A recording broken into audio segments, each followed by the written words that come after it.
Hello,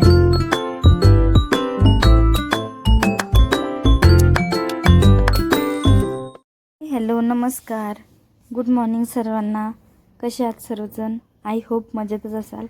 तर आजचं thumbnail बघून कळालंच असेल की आजची रेसिपी काय आहे. तर चला रेसिपीला सुरुवात करूया.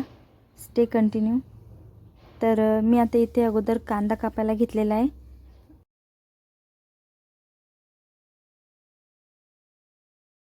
आणि आपला रवा छान असा एकदम बारीक कट करायचा आहे, जेणेकरून तो असा जाडसर खायला नको लागायला.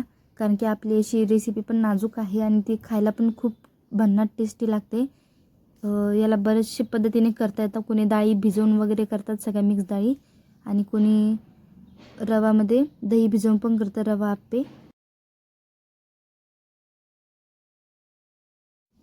आणि खायला पण खूप टेस्टी लागते. आपण कधी कधी कंटाळून जातो, कधी फोडणीचा भात, कधी खिचडी, कधी पोहे, कधी उपीट खाऊन खूप कंटाळा येतो. आणि ही पण रेसिपी झटपट बनते, याला जास्त वेळ पण लागत नाही. याला मोजून तुम्ही अर्धा ते 1 तास द्या आरामात. म्हणजे आपण अगोदर सगळी तयारी करून ठेवली ना, तसं पाहायला गेलं तर ही झटपटच बनते रेसिपी.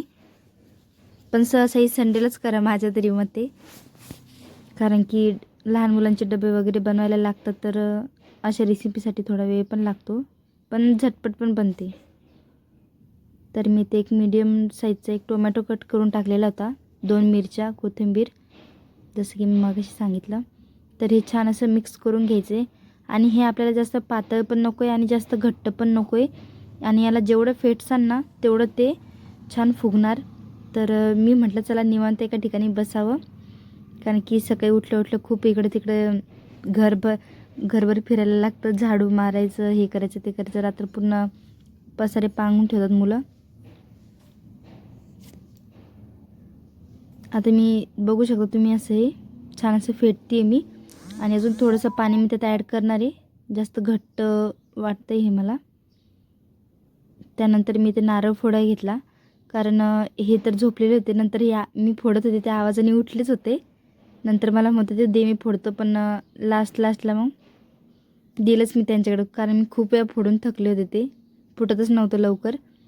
आणि मी काय काय साहित्य घेतलं मागाशी दाखवलंच तुम्हाला. फुटाणे, कढीपत्ता, हिरव्या मिरच्या, शेंगदाणे, लसणाच्या 4-5 पाकळ्या.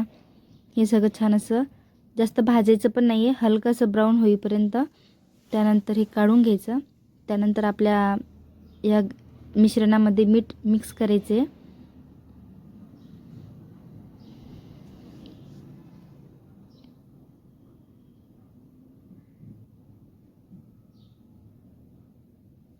आणि इथे आपल्याला नारळ हे भाजायचं नाही आहे, कारण ते एक दुधाचा प्रकार असतो ना, परत ते फुटायचे चान्सेस असतात, त्यामुळे ते नाही भाजायचे.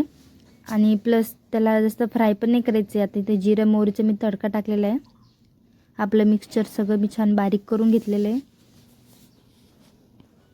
जिरं मोहरी टाकून झाल्यावरती आपला कढीपत्ता टाकायचा. आणि त्यानंतर हे आपले मिक्सचर बारीक करून केलेलं त्यात टाकून द्यायचं. आणि हे लगेच गॅस बंद करायचं. याला आपल्याला जास्त ते गरम होऊ द्यायचंच नाही आहे. आणि मीठ तर मी त्याच्यातच टाकलेलं, त्याच्यामुळे अजून टाकायचं काम नाही. थोडं कमी जास्त असेल तर चेक करून अजून टाकता येईल. तर बघू शकता किती छान दिसतंय. आता हे सगळं मिक्स केल्यानंतर इथे आपली चटणी आता तयार आहे.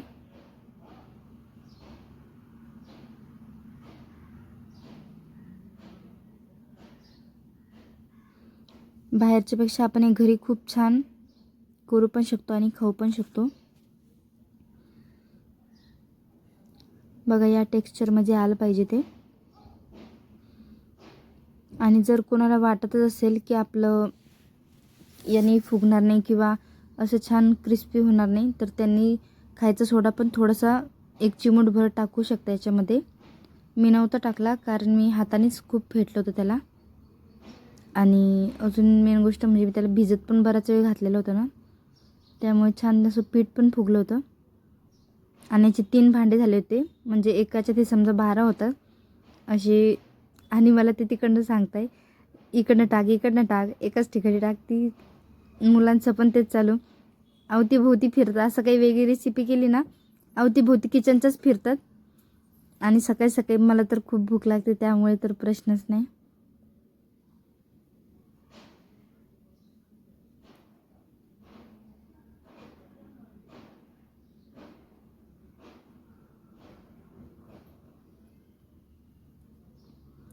तर चला आता हे मी याच्यावर झाकण ठेवते. सगळं टाकून झालेलं आहे. आणि मेन गोष्ट म्हणजे यावरती अगोदर तेल टाकायला लागतं आपलं, त्यानंतर हे सगळं टाकायचं आणि हे 10 ते 15 मिनटं आपलं होऊ द्यायचं छान.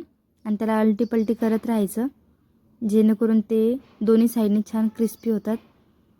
तर कशी वाटली ही रेसिपी मला नक्कीच कमेंट करून सांगा. हाईप देखील द्या चॅनलला, आणि असेच आपले नवीन नवीन व्हिडिओ येतील. तर चला, बाय बाय आणि काळजी घ्या स्वतःची.